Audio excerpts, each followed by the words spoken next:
What if you could make someone feel capable and listened to, while also asking them hard questions?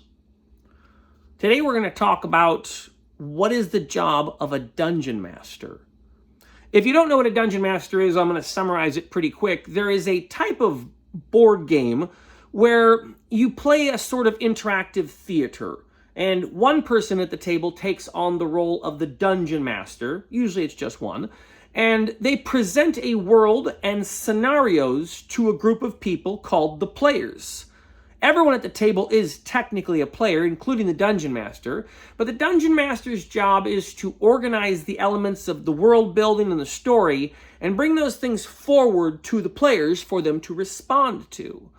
And in this particular type of gameplay, the dungeon master acts as a person who listens to people while helping them to feel capable and also pressing them with hard questions.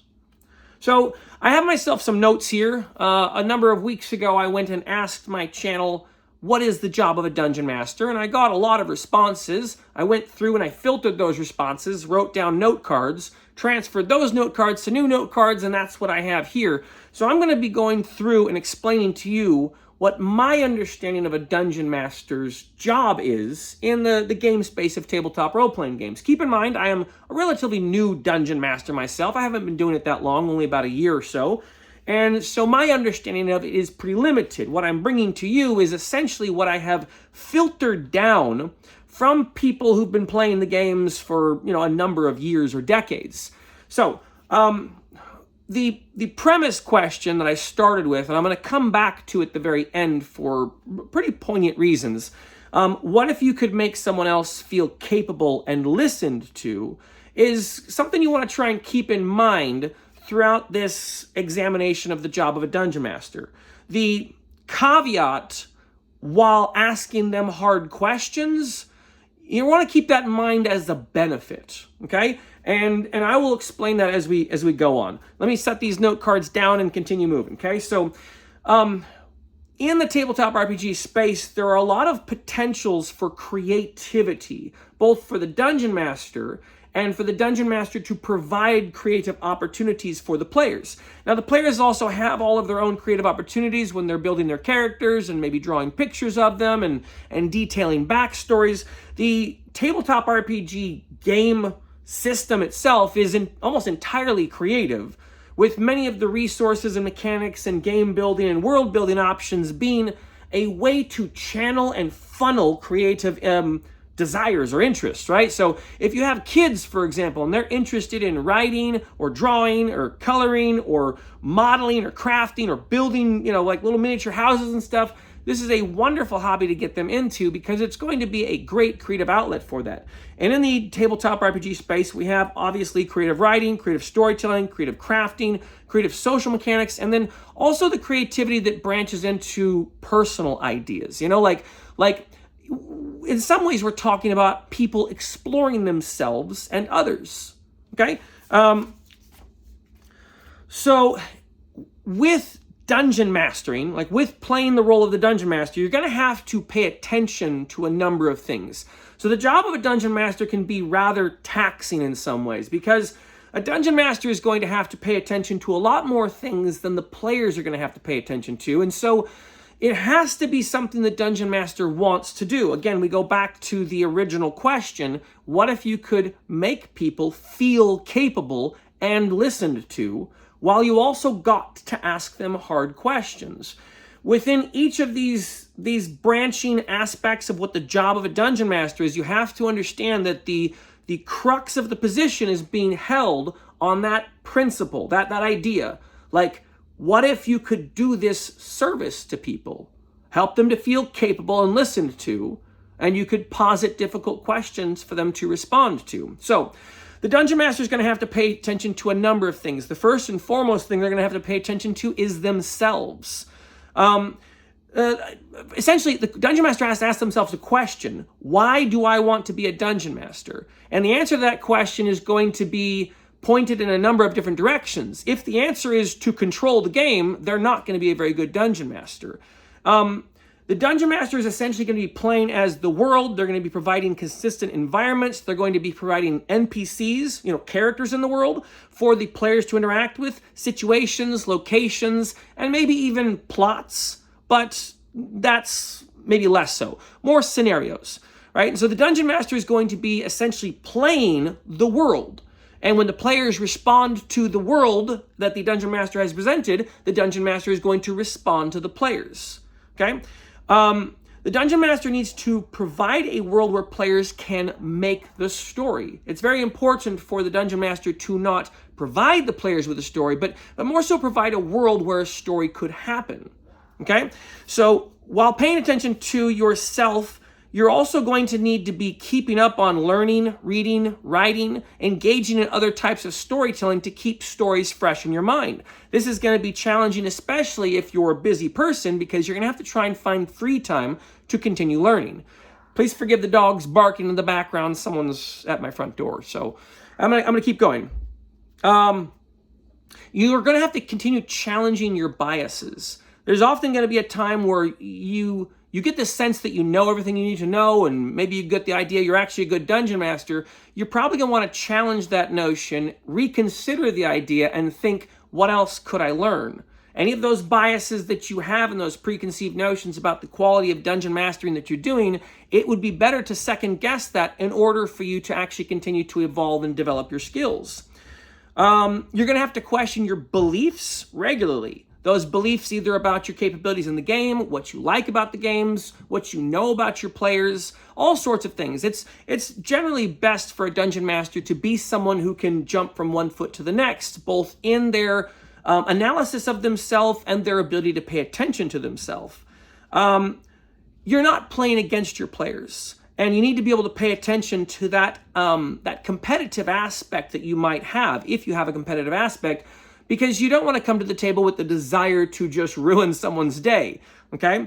And then you're also going to have to pay attention to what sort of games you like to play and why you like to play them, because lots of different tabletop RPGs have different mechanics and different reasons why people would engage with them. And if you're just jumping from one game to the next, like I have done recently, you might discover that there's games that you're not as familiar with or that you don't even like to play. And so knowing what you like to play is going to be important. Therefore, pay attention to yourself. Okay, next card. You're going to want to pay attention to your players. How many players do you have at the table? How many players you have at the table is going to be a valuable idea to keep in mind, because different game systems work differently with different amounts of players. And some game systems excel at having high numbers of players, and some game systems focus more on smaller groups. In general, within the tabletop RPG community, I get the idea that the good player count is somewhere between 3 and 6 players, but again, it depends game to game. Differences between players is also going to be something you're going to have to pay attention to. What each of the players likes and what each of the players doesn't like. You also want to pay attention to the similarities.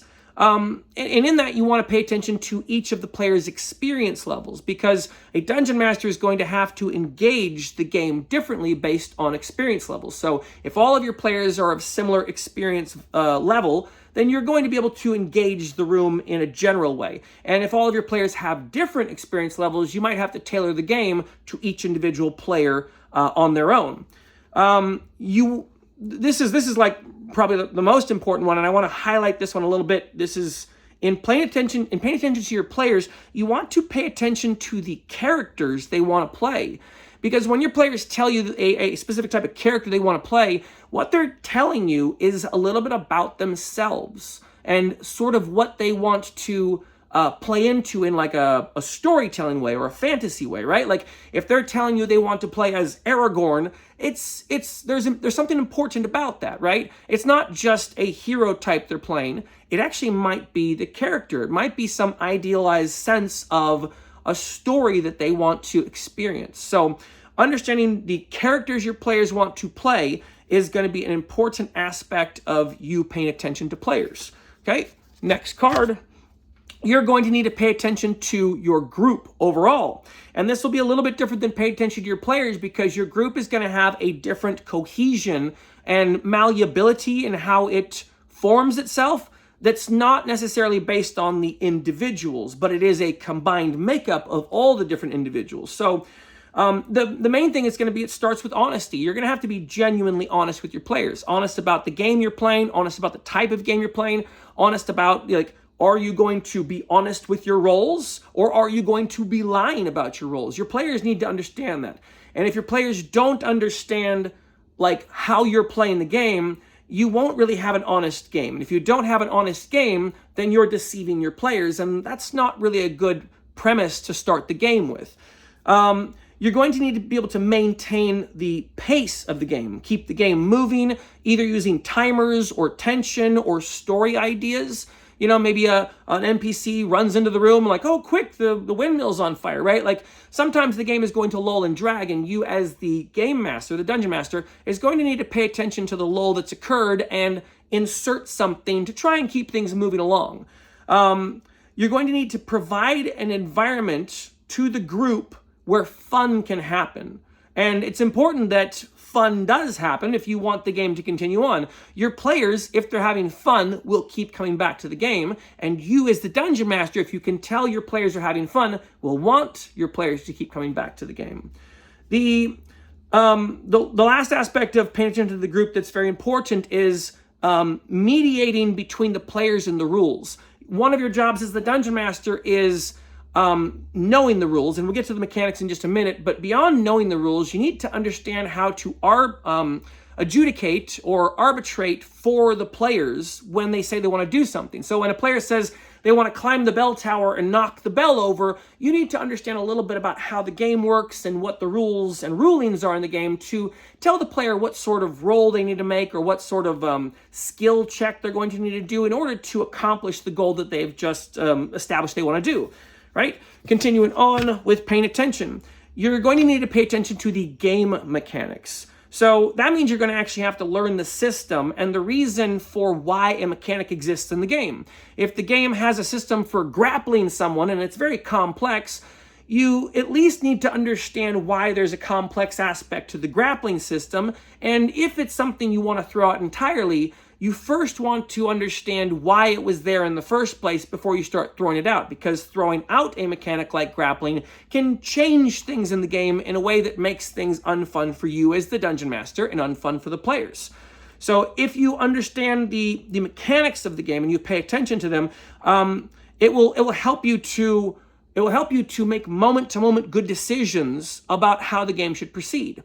You're going to need to know how to play the system that you've chosen to play. I mentioned that already, actually. You need to know the difference between directing and arbitrating things in the game. So at times there's going to be a moment for you to change scenes, right? Someone new is coming here. Oh, the cut away. There's a train pulling up into the station. You guys can hear the sound of the whistle blowing.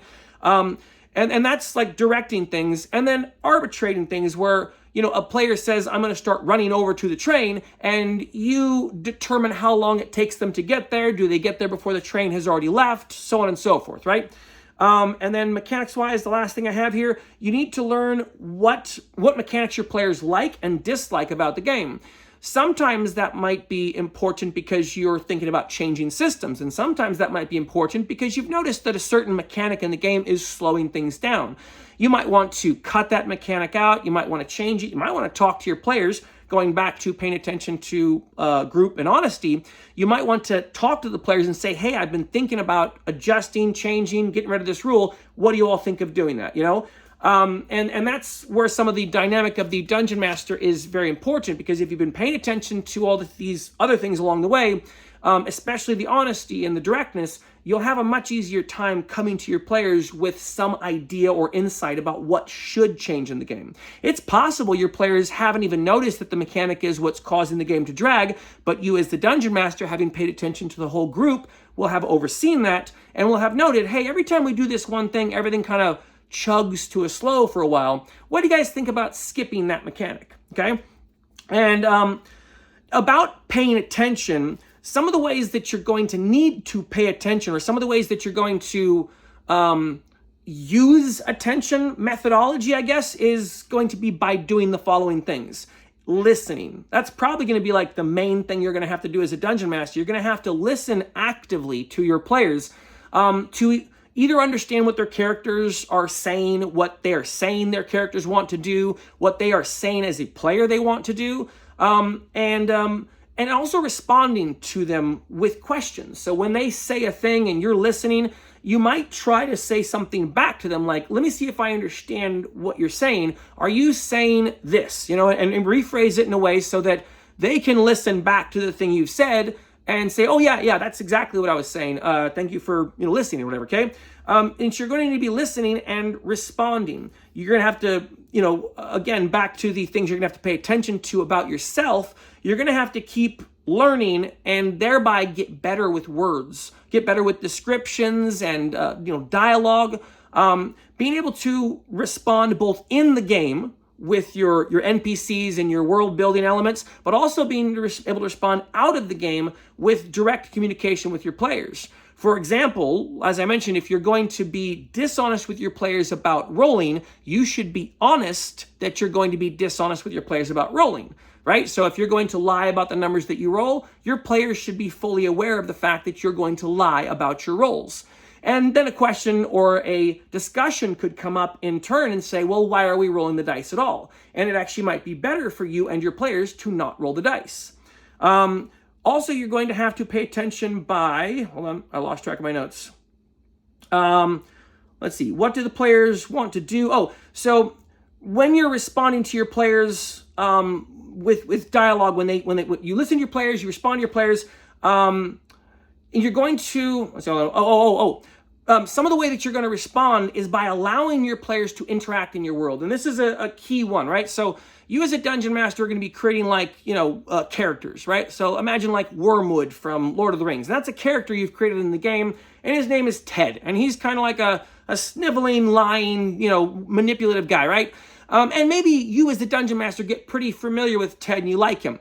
And then one of your players decides to stab him in the back and they kill Ted. So you need to allow that to happen.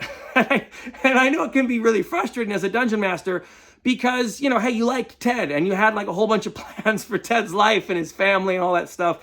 But if you don't let him die, then your players have no agency in the game. So it's very important that in the listening and in the responding and in the paying attention, you are allowing your players to dynamically change your world, even to the point of sabotaging some of the things that you thought like were happening or gonna happen, right?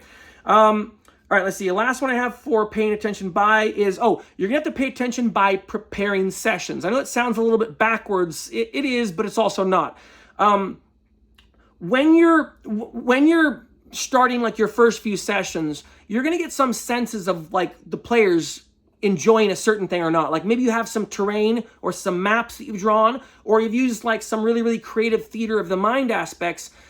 When you're paying attention to the way your players engage, you'll get a sense for the things that they like and dislike. And let me give you an example. One of the things I've noticed is my players really love having terrain, with like level differences. Like my son really loves just knocking people off cliffs or bridges or having fights on like ladders and stuff. So he loves those things. So that tells me like, okay, I got to prepare, which in my case means I need to like build some terrain, build some bridges, plan out some situations where there could be a fight in a library or something, and basically prepare some ideas ahead of time. So in the paying attention, I'm like leaning into what my player is enjoying or my players are enjoying, and then responding to it by preparing in advance. So for our upcoming game of Saturday, I'm going, hey, they're supposed to have this fight just in this valley, but what if the valley had a bunch of scaffolding? And I'll do that type of thing. So, all right.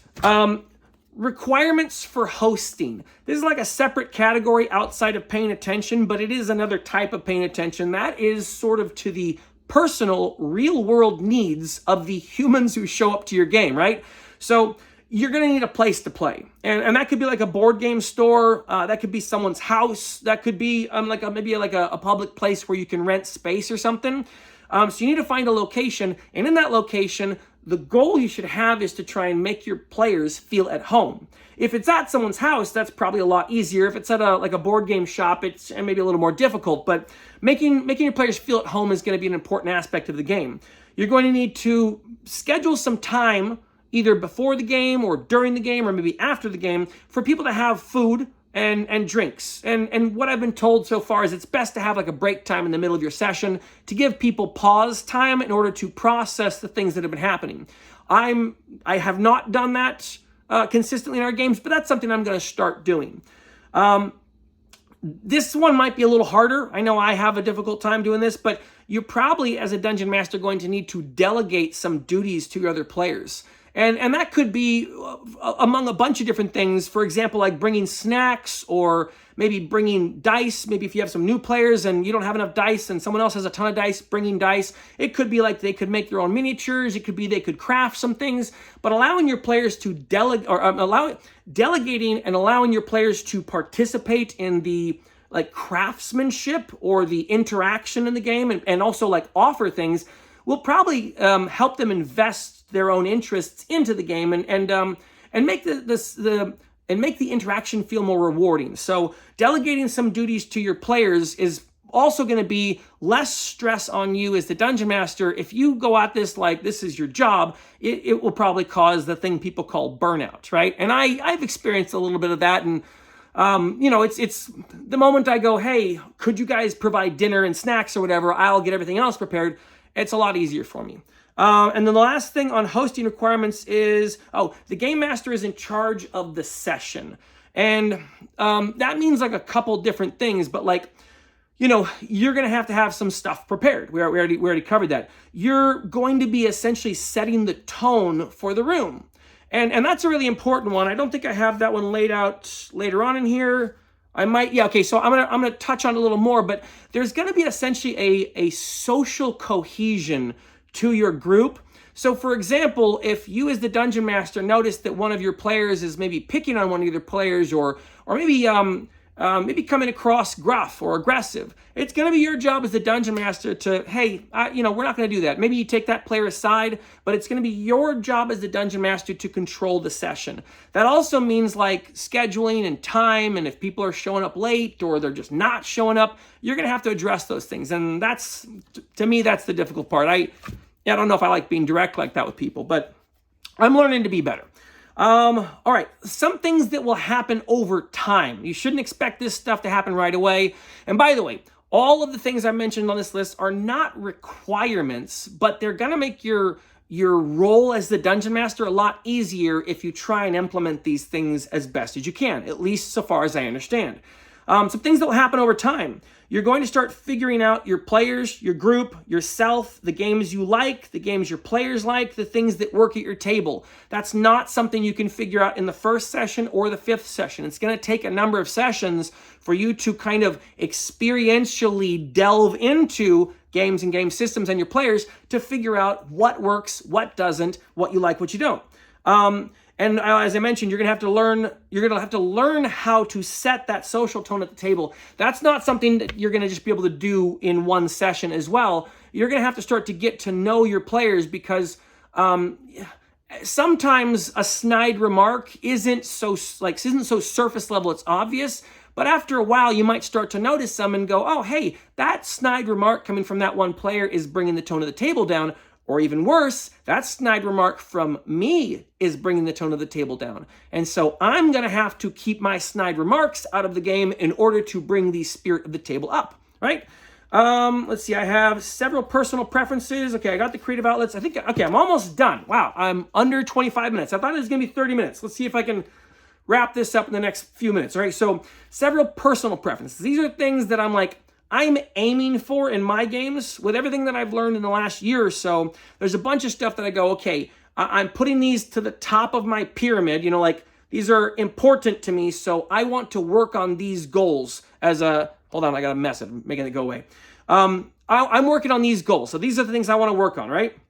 I want to be willing to kill my players for their sake. I know that sounds weird, but if you're playing a game that has very low stakes, I've noticed that my players start to, they kind of wander out into chaos. They interact with an NPC and they just kill it, It sort of destroys the world building if my players are playing in a game where there are low stakes. The moment my players are playing in a game where they know their characters can die, they start engaging with the game a little better, a little more honestly, and with a little more genuine interest in what happens in the world and the setting. So a personal preference for me is to put killing my players as a possibility for their sake, right? Let's see. I need to be, I need to be having fun. Okay, this is a personal preference for me because a lot of times I go at this like, it's a job. I got to do it the best, right? I got to, I got to learn all the stuff, right? But in actuality, I need to go at this and try and have fun. And that's like a goal of mine right now. Like I want to go at this like I'm an actual player, not like I'm the boss at a job, because it's just not the right approach, okay? Which means I need to figure out what makes the game fun to me. And I figured out a few things. Like I know a few things. Like as I mentioned at the beginning of this video, asking hard questions. I'm going to get to that in a minute more, but that's something that makes the game fun to me. And so that's something I like to lean into.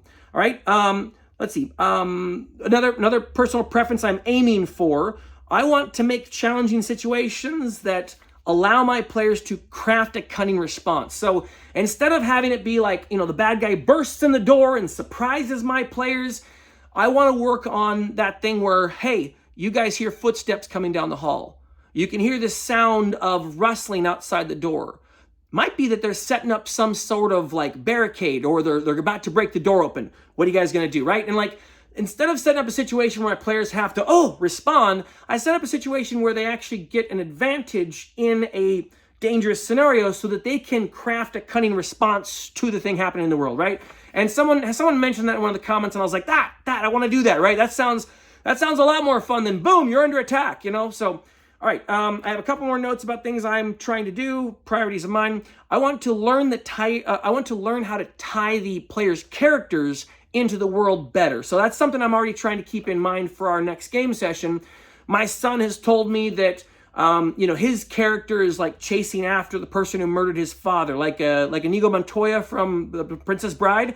So in my mind, I'm like, cool, there's a six-fingered man in my world, and I just got to figure out where he is and what he's doing and why he killed my player's dad. And that's instantly fun. So when my players are giving me something about who their character is and why they're that thing, I go, ooh, that gives me an idea for how to tie your character into the world. Okay, I'm almost done. I got a couple minutes left. Make the game, okay, I want to try and learn how to make the game world have a character in and of itself through NPCs, locations, and schemes. And the reason I want to do this is so that I can learn the game world and the NPCs and the locations and the scenarios as though they were a character. Like, because like if I describe for you Darth Vader is a character that you can kind of wrap your head around, right? Like an evil person who's really kind of secretly good, and and so if my game world is kind of Darth Vader and I understand my game world, then when my players do a thing, I'll understand how my game world responds to them. And it's a lot less work running a game world that is kind of a living, breathing character in and of itself. I know it sounds like it might be complicated, but I don't think it is. I think it's actually easier than running a game that's like a series of plot points. So those are personal goals, preferences of mine that I'm trying to work on. All right, and last, I'm going to tie this whole thing back together with that initial couple of questions that I asked. What if you could make someone feel capable and listened to while also asking them hard questions? One of my favorite things to do in tabletop RPGs is to pose a hard question to my players. My players come and bring in the thing that they get a reward for. The mob boss hands them a bag of 500 gold, and my players are about to walk out. But as they're leaving the mob boss's, office, they see over in the corner of the room, there's someone getting put inside of a bag or something, right? And so now they have this moral dilemma. Do we disrupt our clean business deal, or whatever that we just did, to fight for this person who got put in a bag, or do we walk out of the room with our 500 gold, right? Like, do we stand up for the little guy? Do we stop bullies? Do we, how do we respond to this chaotic situation? And I love posing those things to my players. And so morality for me plays a big part of what's interesting about these games. And I'll be honest, I haven't played a game, I haven't played a board game or a tabletop game that simulates or is able to create that type of thing in the same way that tabletop RPGs does, which is the reason why I like playing tabletop RPGs. I love asking people difficult questions while also making them feel listened to and capable. All right, All right, I've covered everything. I still have about 20 seconds before I'm at 30 minutes. Okay, I was hoping for under 30 minutes. God bless you. Thank you for all your comments. Thank you for helping me put this video together. I really appreciate everyone who hung out with me in the stream and helped me to lay out all these things. All right, there's no chance I'm going to be under 30 minutes. I messed up. Okay, God bless you. Have a great day. Thank you very much. We'll be putting another one of these together probably next week. All right, God bless you. Bye.